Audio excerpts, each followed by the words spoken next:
The morning sun cast long shadows across the courtyard of Kensington Palace as Princess Charlotte stood beside her great-grandmother's rose garden, her small hands carefully tending to the blooms that Queen Elizabeth had planted years ago. At just 8 years old, Charlotte had inherited not only her great-grandmother's grace, but also her quiet strength and dignity. She wore a simple blue dress, her hair pulled back with a ribbon, completely absorbed in her task of caring for the delicate flowers. Charlotte had always felt a special connection to this garden. Her great-grandmother had once told her that tending to roses required patience, gentle hands, and respect for something beautiful. These words had stayed with Charlotte, shaping the way she approached not just gardening, but life itself. Every Saturday morning, weather permitting, she would come here with her small watering can and garden gloves, continuing a tradition that connected her to the beloved monarch who had passed away. The palace grounds were unusually quiet that morning. Most of the staff were inside preparing for an upcoming state function, and Charlotte enjoyed these peaceful moments alone with her thoughts and the flowers. She hummed softly to herself, a melody her mother had taught her, completely unaware that her tranquil morning was about to be shattered. The sharp click of expensive heels on the stone pathway broke through the peaceful silence. Charlotte looked up to see Queen Consort Camilla approaching, flanked by 2 of her personal attendants. Camilla wore an elaborate burgundy ensemble, dripping with jewels that seemed excessive for a casual morning at the palace. Her expression was stern, her lips pressed into a thin line of displeasure. Charlotte straightened up, wiping her hands on her apron, as she had been taught to do when greeting family members. She offered a polite smile, expecting perhaps a brief greeting or a question about the roses. Instead, Camilla stopped directly in front of her, casting a long shadow over the young princess and the flower bed she had been tending. The queen consort's eyes swept over Charlotte, with an expression that could only be described as disdainful. She looked at the dirt on Charlotte's apron, the simple ribbon in her hair, and the watering can at her feet with obvious disapproval. For a long moment, Camilla said nothing, letting the uncomfortable silence stretch between them while her attendants stood rigidly behind her. Charlotte felt a flutter of nervousness in her stomach, but maintained her composure. Her parents had taught her well about royal protocol and the importance of dignity in all situations. She waited patiently for Camilla to speak, her hands clasped politely in front of her. When Camilla finally spoke, her voice was cold and cutting. She informed Charlotte that playing in the dirt like a common gardener was beneath the dignity of a member of the royal family. She criticized the simplicity of Charlotte's dress, suggesting it made her look more like a servant's child than a princess. With each word, her tone grew harsher, more condescending. Charlotte felt her cheeks flush, but she remained silent, unsure how to respond to such unexpected criticism from someone who held such a high position in the family. Her great-grandmother had never spoken to her this way. Neither had her grandfather, King Charles. Despite his new wife's obvious influence over him, then Camilla's expression shifted into something more calculating, or cruel. She stepped closer to Charlotte, towering over the young girl with deliberate intimidation. In a voice that dripped with false authority and genuine malice, Camilla declared that as queen consort, she deserved proper respect and recognition from all members of the royal family. Regardless of their age or position, the words that came next would echo through the palace corridors for weeks to come. Camilla pointed at the ground before her feet and commanded Charlotte to kneel. She insisted that Charlotte address her with the proper reverence due to a ruler, that the young princess show immediate deference to her authority. The words hung in the air like poison, shocking in their arrogance and cruelty. Charlotte stood frozen, her mind racing to process what she was being asked to do. Kneel? In the garden her great-grandmother had planted? Before someone who had only recently joined the family? Everything her parents had taught her about dignity, about mutual respect within the family, about the proper order of succession, seemed to contradict this outrageous demand. The 2 attendants behind Camilla looked uncomfortable, their eyes darting between the queen consort and the young princess. One of them shifted her weight nervously, clearly troubled by what she was witnessing, but too intimidated to speak up. The other stared at the ground, unwilling to meet anyone's eyes. Charlotte's heart pounded in her chest. She was just a child, but she understood instinctively that something was very wrong about this situation. Her great-grandmother had never demanded that anyone kneel to her in private moments. Her grandfather showed respect to all family members, regardless of age. This demand felt like a violation of everything the royal family was supposed to stand for.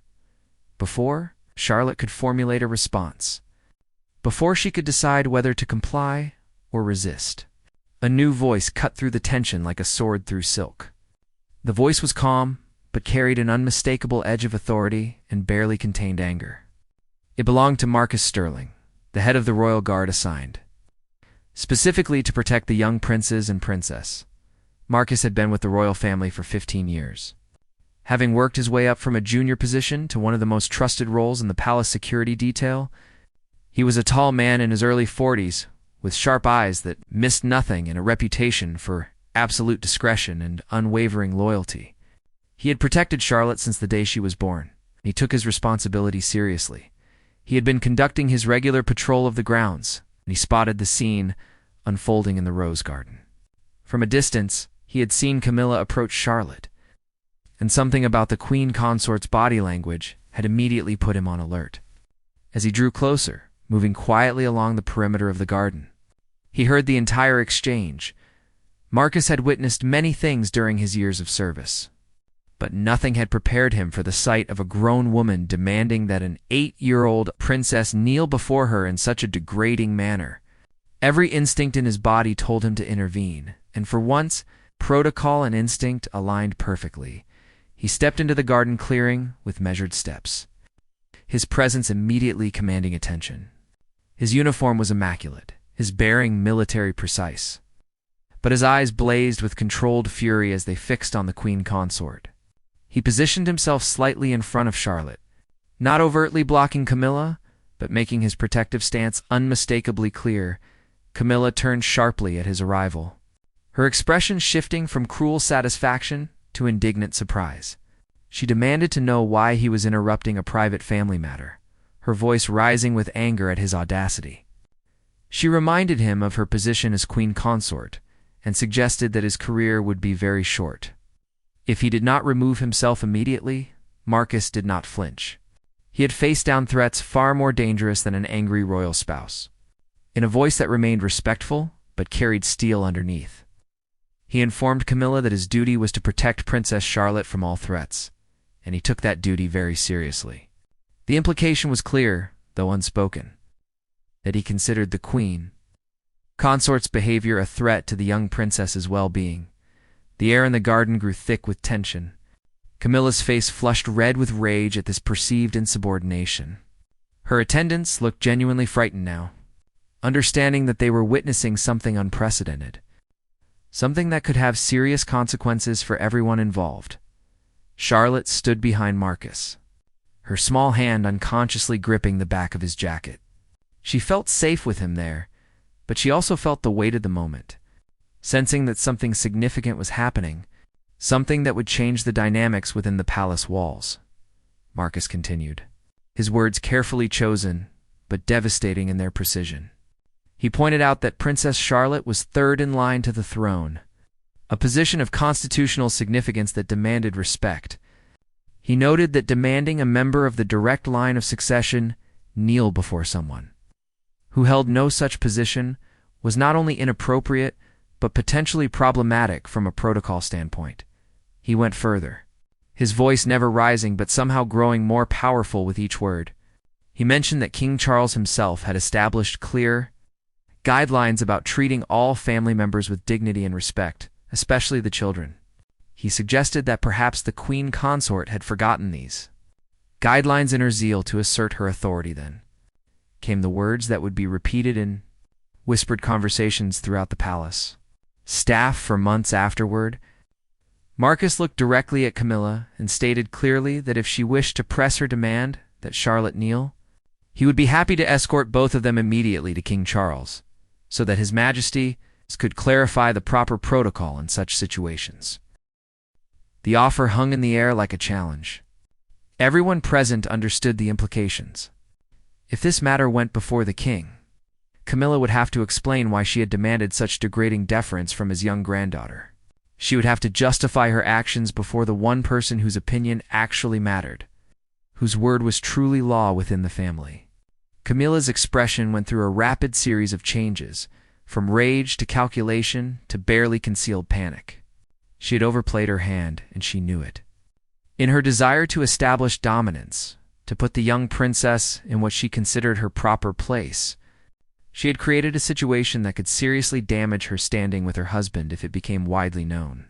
For a long moment, nobody moved. The roses continued to bloom, indifferent to the human drama unfolding around them. A bee buzzed lazily from flower to flower. Somewhere in the distance, a gardener started a lawnmower. The mundane sound a strange contrast to the intense confrontation playing out in the royal rose garden. Camilla's jaw tightened as she processed her limited options.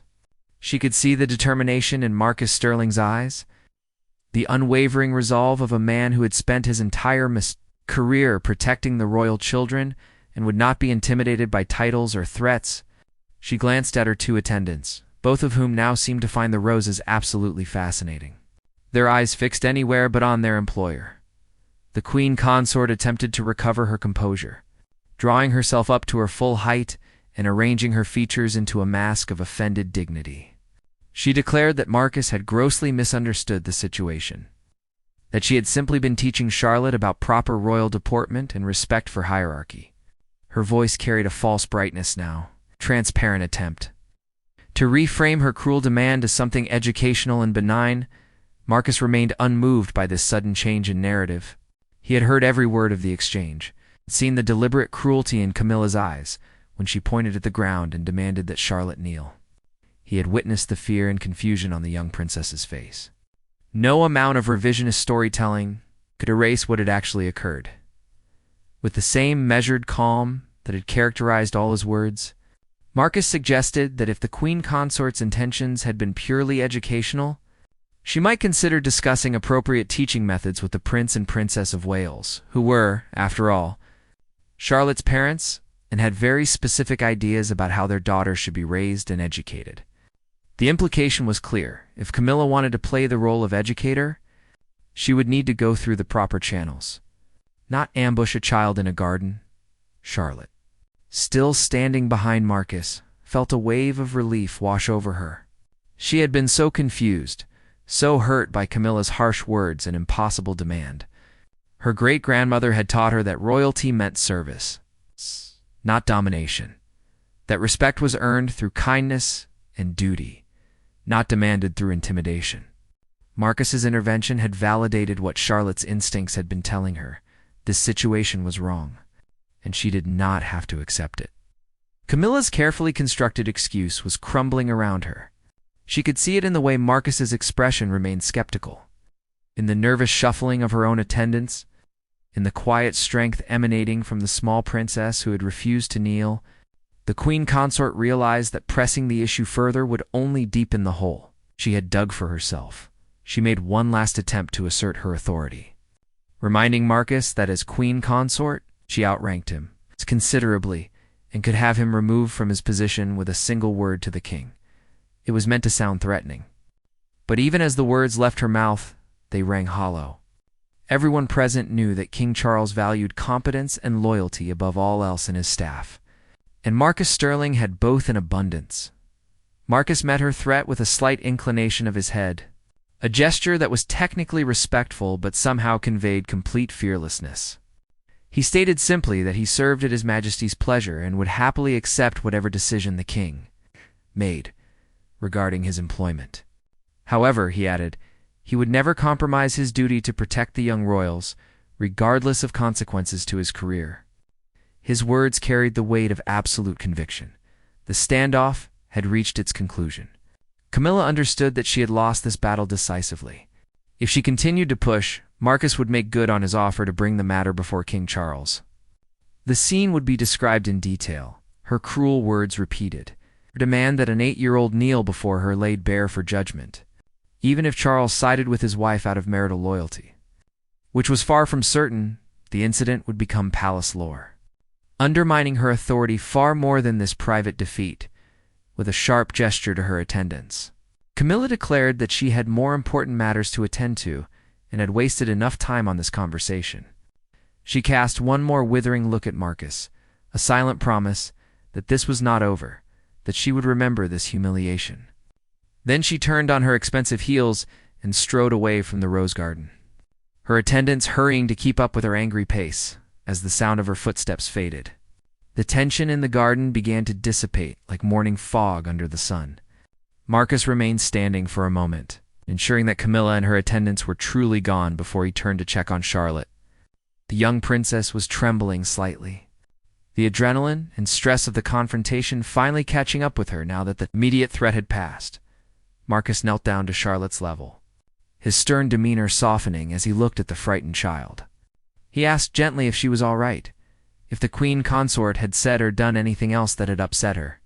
His voice was kind now, fatherly, completely different from the steel-edged tone he had used with Camilla. Charlotte nodded, then shook her head, then burst into tears. All the confusion and fear and hurt she had been holding back came flooding out. She told Marcus between sobs that she did not understand why Camilla hated her so much, what she had done wrong to deserve such treatment. She said she had only been tending to Gang'an's roses, something that had always brought her joy and peace.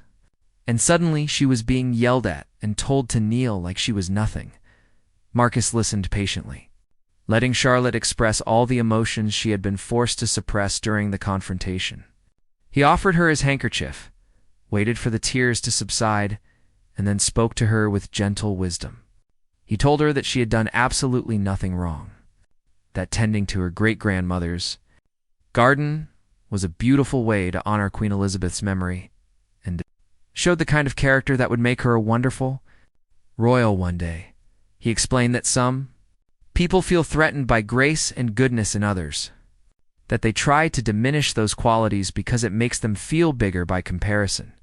He told Charlotte that her refusal to compromise her dignity, even when pressured by someone in a position of authority, showed real strength of character. He assured her that she was not required to kneel to anyone except her grandfather, the king, during official ceremonies. And even then, only as part of traditional protocol that everyone followed. Charlotte listened carefully, processing this information. She asked Marcus if she would get in trouble for not obeying Camilla's command. The question revealed how much the incident had shaken her. This young girl who had always been taught to respect her elders and follow the rules, now unsure if she had crossed some terrible line by resisting. Marcus assured her firmly that she would not be in any trouble. That, in fact, she should be proud of how she handled herself with such dignity under difficult circumstances. He promised that he would speak with her parents about what had occurred, so they were fully informed and could provide additional support and guidance. He emphasized that Charlotte should never feel she had to face such situations alone, that her family and the people who cared for her were always there to protect and support her. The young princess seemed to draw strength from his words. She wiped her eyes with the handkerchief he had given her and took a deep breath, visibly pulling herself together. She thanked Marcus for helping her, for standing up for her when she had felt so small and powerless. Her gratitude was sincere and touching, a reminder of her essential goodness and humility.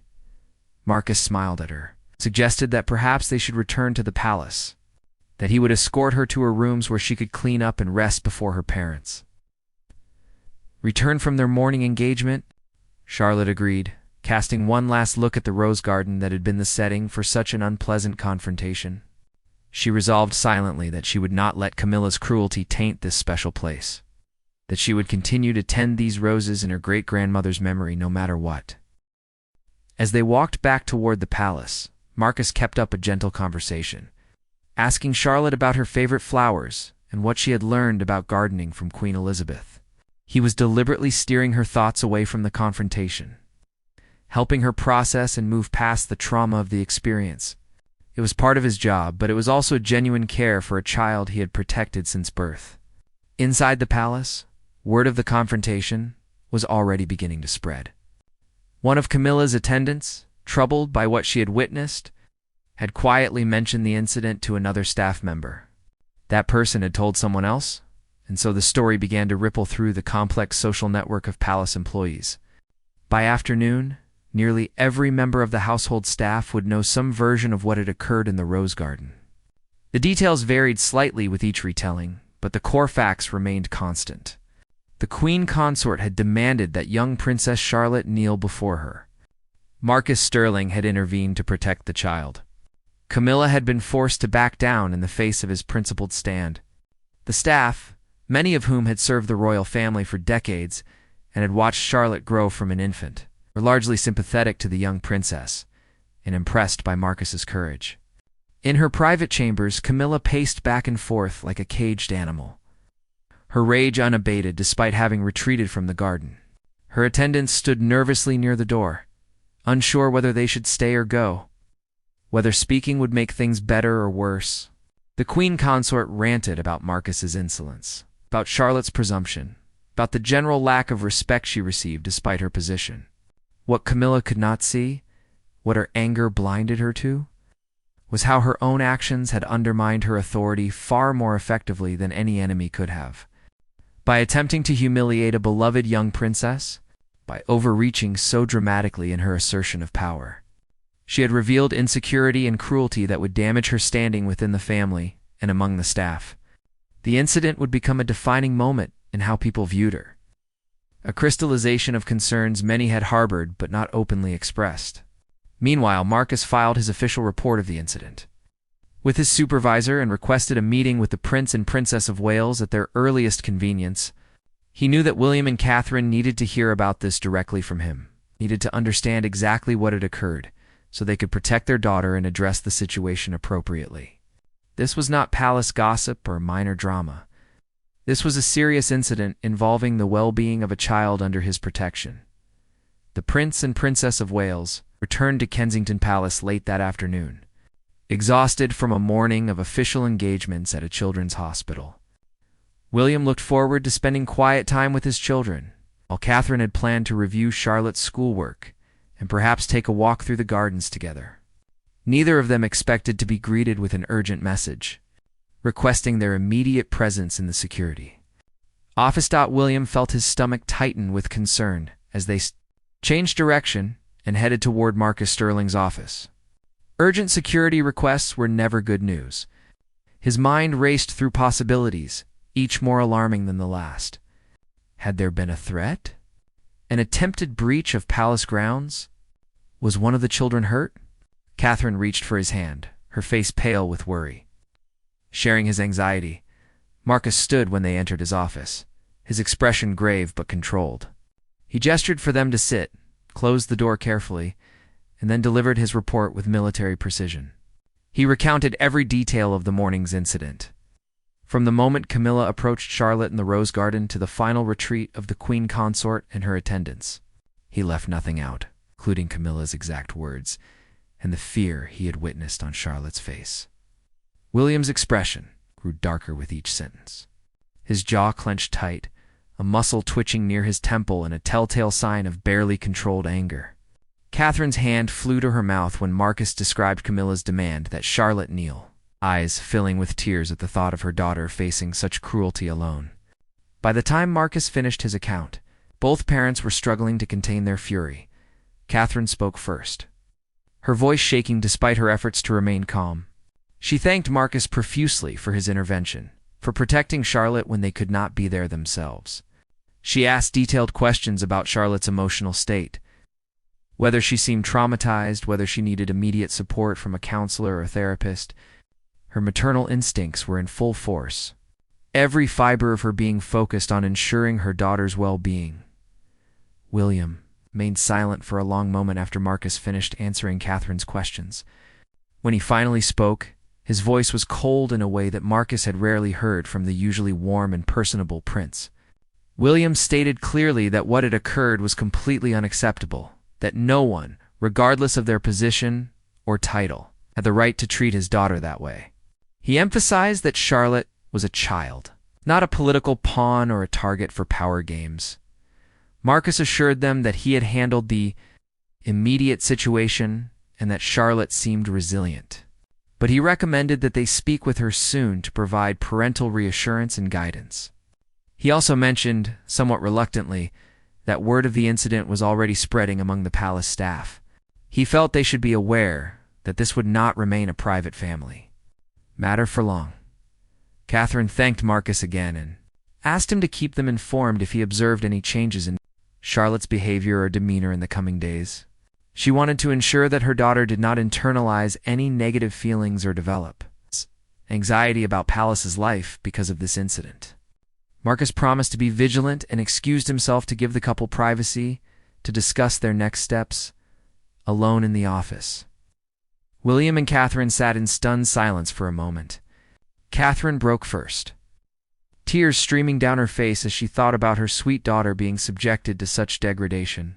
She asked William what kind of person demanded that a child kneel before them. What kind of insecurity and cruelty drove such behavior? She expressed worry that this was just one incident they knew about. Wondering if Camilla had made Charlotte uncomfortable on other occasions that had gone unreported, William pulled his wife into an embrace, offering comfort while his own mind worked through the implications and necessary responses. He knew this incident could not be ignored or swept under the rug. His father needed to know what his wife had done. More importantly, boundaries needed to be established immediately to ensure this never happened again. Charlotte's well-being and dignity were not negotiable, regardless of family politics or pressure to maintain appearances of unity. They went immediately to find Charlotte. She was in her room reading quietly. The moment she saw her parents, her carefully maintained composure crumbled. She ran into their arms, and the story poured out again, this time with all the hurt and confusion she had been holding back. She asked them the same question she had asked Marcus, whether she had done something wrong, whether she should have obeyed Camilla's command to kneel. Catherine held her daughter close, and assured her repeatedly that she had done nothing wrong, that she never had to kneel to anyone in that manner, that maintaining her dignity in the face of inappropriate demands was exactly right. William added that he was proud of Charlotte for being brave, for tending to Gangan's roses and honoring her great-grandmother's memory through simple acts of love and care. He told her that kind of character was more important than any title or crown. Charlotte asked them what would happen now, whether she would have to see Camilla again, whether things would be different. William chose his words carefully, not wanting to speak badly of his father's wife to his young daughter, but also not wanting to minimize what had occurred or make false promises. He told Charlotte that he would be speaking with Grandpa about what happened and making sure that everyone understood how family members should treat each other with kindness and respect that evening. After Charlotte had been comforted and reassured and finally settled into bed, William made the difficult call to his father. King Charles was in Scotland at Balmoral, reviewing documents related to upcoming state visits. He answered his son's call warmly, expecting perhaps a brief chat about the grandchildren or weekend plans. Instead, William launched into a detailed account of the morning's incident. Charles listened in growing disbelief and dismay. He asked William to repeat certain details, as if hoping he had misheard. His son's recounting was clinical and precise, leaving no room for misinterpretation or charitable alternative explanations.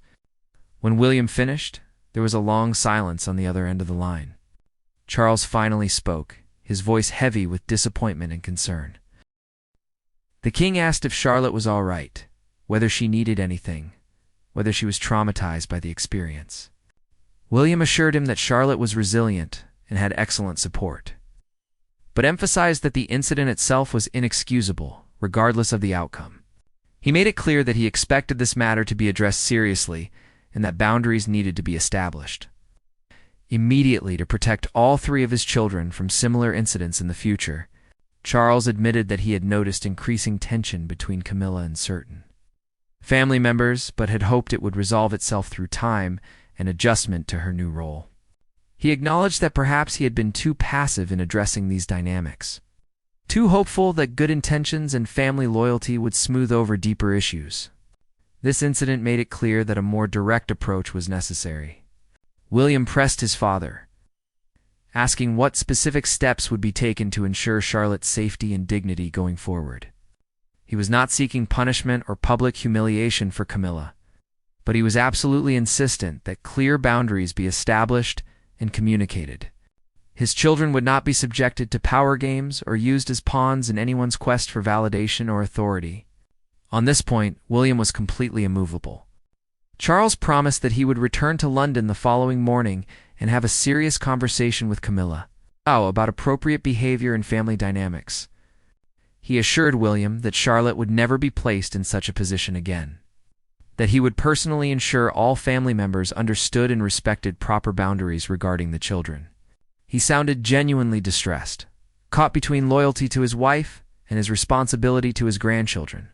After ending the call, William sat in his study for a long time, staring at a photograph of Charlotte from her last birthday party.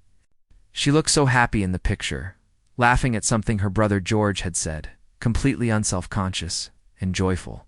He thought about the frightened, confused child who had been in his arms just hours earlier and felt a surge of protective anger. No title or position was worth sacrificing his children's innocence and security. Catherine joined him eventually, sitting beside him in companionable silence. She understood everything he was feeling without words being spoken. They had both sacrificed privacy and normal lives to serve as working royals. But their children's well-being would always come first. If that meant confronting uncomfortable family dynamics or setting firm boundaries with senior royals, so be it. Some things were more important than keeping the peace. The next morning, King Charles returned to London as promised. He went directly to his private chambers and summoned Camilla for a conversation. The Queen Consort arrived, expecting perhaps a discussion about upcoming engagements or family scheduling. Instead, she found her husband's expression stern and disappointed in a way she had rarely seen directed at her. Charles did not raise his voice, but his words were sharp and uncompromising. He recounted what he had learned about the Rose Garden incident, asking Camilla to explain her actions and thinking. He wanted to understand how she could have thought it appropriate to demand that an 8-year-old child kneel before her, to frighten and humiliate his granddaughter in such a manner. His tone made clear that he expected real answers, not excuses or reframing. Camilla attempted initially to minimize the incident, to suggest that the guard had misunderstood or overreacted to a simple moment of teaching about protocol. Charles cut her off firmly, stating that he had heard the account from multiple sources and that the facts were not in dispute. He had also spoken directly with Charlotte, who had confirmed every detail. There was no ambiguity here, no room for alternative interpretations. The Queen Consort tried a different approach, expressing frustration about her position and the lack of respect she felt from certain family members. She complained that William and Catherine's children were often held up as perfect examples, while her efforts to engage with the family were dismissed or criticized. She suggested that the incident had been blown out of proportion because it involved Charlotte specifically. Charles listened to this litany of grievances with increasing frustration. He pointed out that respect was earned through behavior and character, not demanded through intimidation or force. He noted that his grandchildren were beloved because they were kind, dutiful, and raised with good values by parents who prioritized their development as good human beings over their development as royal celebrities. He added that demanding a child kneel before you was not an effort to engage with the family, but rather an act of cruelty and insecurity. Camilla bristled at his assessment, feeling attacked and defensive. She reminded Charles of everything she had sacrificed for their relationship, the public criticism she had endured, the difficult position she occupied as the second wife following a beloved monarch. She seemed to expect sympathy, understanding, perhaps even support in her conflict with William's family. Instead, Charles remained resolute, his expression unmoved by her appeals to past difficulties. The king made his position absolutely clear in language that left no room for negotiation or compromise. He told Camilla that while he valued their relationship and appreciated the challenges she had faced, his grandchildren's well-being was non-negotiable. He stated firmly that she would never again speak to Charlotte, George, or Louis in the manner she had used in the Rose Garden. She would treat them with the kindness and respect that any child deserved, let alone children who were direct heirs to the throne. Charles went further, establishing specific boundaries that Camilla clearly found humiliating, but had no choice but to accept. He decreed that any interaction she had with William and Catherine's children would be in the presence of their parents or authorized guardians. She would not approach the children alone, would not attempt to assert authority over them, and would not use her position as Queen Consort to intimidate or control them in any way. If she had concerns about their behavior or upbringing, she would address those concerns through William and Catherine, not directly with the children themselves. Camilla's face flushed red with anger and embarrassment as these restrictions were laid out. She protested that such rules were insulting, that they treated her like some kind of threat to her own step-grandchildren. She argued that no other family member faced such limitations, that this was William and Catherine poisoning the well against her. She demanded to know if Charles was choosing his son's family over his wife, whether their marriage meant nothing in comparison to appeasing the future king. Charles remained steady in the face of her outburst. He told her calmly that these boundaries were the direct result of her own actions, that she had created this situation through her treatment of Charlotte.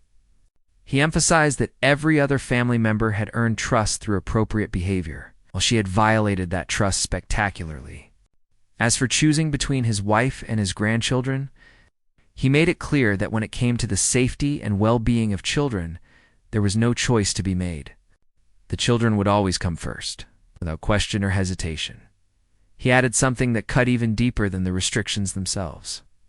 Charles told Camilla that he was deeply disappointed in her, that he had expected better judgment and kinder character from the woman he had chosen to spend his life with. He noted that his late mother, Queen Elizabeth, had shown unfailing kindness to all family members, regardless of personal feelings or political considerations. He had hoped Camilla would embody similar grace in her role as queen consort. But the Rose Garden incident suggested otherwise. The comparison to Queen Elizabeth stung precisely because Camilla knew it was justified. She had spent years trying to step out of Diana's shadow, to establish her own identity and worth within the royal family. Now she was being found wanting in comparison to the very monarch whose passing had elevated her to this position. The irony was bitter. It's made worse by the knowledge that she had brought this judgment upon herself through her own actions. Camilla left the meeting subdued and angry, a combination that manifested in cold silence toward the palace staff for the remainder of the day. Her attendants walked on eggshells around her, sensing the volcanic emotions barely contained beneath her rigid composure. Meanwhile, word of the king's intervention spread through the palace almost as quickly as news of the original incident had done. The staff whispered that Charles had defended his granddaughter, that boundaries had been set, that the queen consort had been put firmly in her place. At Kensington Palace, William and Catherine received a call from Charles updating them on his conversation with Camilla. The king assured them that the necessary boundaries had been established and that he would personally ensure they were respected. He apologized for not recognizing the problem sooner, for assuming that family dynamics would naturally sort themselves out without intervention. He promised to be more vigilant and protective of his grandchildren going forward. William thanked his father for taking the matter seriously and acting decisively. He knew the conversation with Camilla must have been difficult, that Charles was caught in an impossible position between loyalty to his wife and his duty to his grandchildren. The fact that Charles had chosen correctly, had prioritized the children without hesitation, meant more to William than his father might ever fully understand. It reinforced William's respect for Charles as both a grandfather and a king. Charlotte was told in age-appropriate terms that Grandpa Charles had spoken with Camilla and made sure she understood how family members should treat each other. William and Catherine assured their daughter that she would not be put in an uncomfortable position again, that they and Grandpa would make sure everyone followed the rules about kindness and respect. Charlotte seemed relieved, though she still looked thoughtful and a bit sad when she mentioned the incident. The young princess asked her parents why Camilla did not like her, what she had done to make the queen consort so angry. It was a heartbreaking question that revealed how deeply the incident had affected her. Catherine explained gently that sometimes adults have complicated feelings that have nothing to do with the children around them, that Camilla's behavior was about her own issues and insecurities, not about anything Charlotte had done or failed to do. William added that Charlotte's character and kindness were exactly what they should be. She was growing into a wonderful young person who would one day serve the country with grace and dignity. He told her that the way she had maintained her composure during a difficult situation, the way she had stood up for her own dignity without being rude or aggressive, showed real strength and maturity. He was proud of her. So would Gangan have been if she could have seen how Charlotte had honored her lessons about grace under pressure. In the days that followed, Life at the palace slowly returned to normal, though with subtle shifts in dynamics that everyone noticed but few discussed openly. Camilla attended official functions and family gatherings as required. But her interactions with William and Catherine's children became noticeably formal and distant. She followed the boundaries that had been set to the letter, never approaching the children without their parents present, never attempting to assert authority or offer unsolicited guidance. Charlotte returned to tending her great-grandmother's roses every Saturday morning as before. But now Marcus Sterling made a point of being visible during these times, a silent guardian ensuring that the young princess could enjoy her peaceful ritual without fear of confrontation. Charlotte seemed to draw comfort from his presence, often chatting with him about flowers and school and the books she was reading while she worked in the garden. The incident became part of palace lore, one of those stories that long-serving staff members would reference in quiet conversations. When discussing the complicated dynamics of the royal family, Marcus Sterling's name was spoken with particular respect, his intervention held up as an example of loyalty and principle in the face of intimidating pressure. Several junior guards approached him afterward to thank him for standing up for what was right, even when it could have cost him his career. Camilla never apologized to Charlotte directly, a fact that did not go unnoticed by those who paid attention to such things. The absence of any acknowledgement or expression of regret spoke volumes about the queen consort's character and her genuine feelings toward her step-grandchildren. She maintained her public image carefully, appearing gracious and regal at official events. But those who worked closely with the family knew the truth beneath the polished exterior. William and Catherine became even more protective of their children after the incident, more careful about who had access to them and under what circumstances. They had always prioritized their children's privacy and normalcy, but now they added an extra layer of vigilance regarding family interactions. Trust, once broken, was not easily restored, even within the bonds of family and duty. King Charles found himself in the uncomfortable position of mediating between his wife and his son's family, a role he had hoped to avoid but could not escape. He made efforts to keep family gatherings civil and functional, but the warmth and easy affection that had once characterized interactions between the generations had been damaged, perhaps permanently. The Rose Garden incident had exposed fault lines that had always existed, but had been papered over with politeness and hopeful assumptions.